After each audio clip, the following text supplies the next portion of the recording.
comment pousser la jeunesse vers l'éducation et l'entrepreneuriat?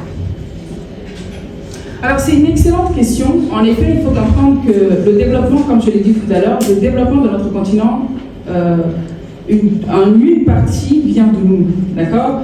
C'est très bien de constamment pointer du doigt le président ou encore je ne sais qui dirige le pays, mais nous devons savoir qu'un seul président ou seul un président ne développe pas un pays. Il en faut toute une population, notamment l'application de la jeunesse africaine, plus précisément la jeunesse guinéenne, pour développer un pays. D'accord? Et partant de ce principe, nous devons d'abord avoir ce qu'on appelle une prise de conscience. Qu'est-ce que c'est cette prise de conscience? C'est de se dire, oui, il est temps peut-être d'aller à l'école. Alors j'entends très bien les associations qui se voient autour de la non-scolarisation des enfants, précisément hommes et femmes.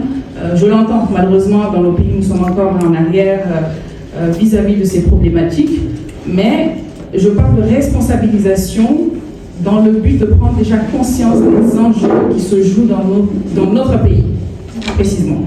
C'est de se dire, par exemple, ça commence déjà par le fait de prendre au sérieux ses études, parce qu'il y a des parents qui investissent énormément dans l'éducation des enfants, mais malheureusement, il y a des enfants qui sont très laxistes face à ces sacrifices qui sont faits par des parents. Donc, c'est d'amener la jeunesse à prendre conscience et se dire qu'on a un enjeu qui est énorme.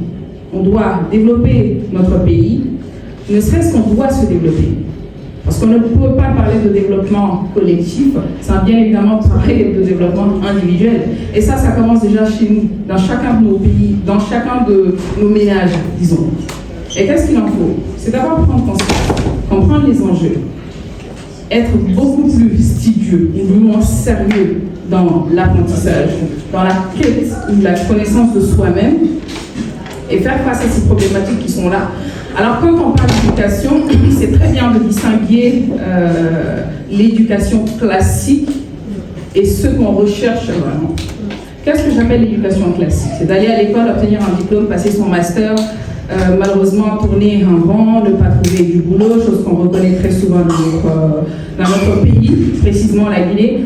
C'est de faire face à une autre forme d'éducation, qui est le fait d'aller tout droit vers les métiers ou les domaines recherchés.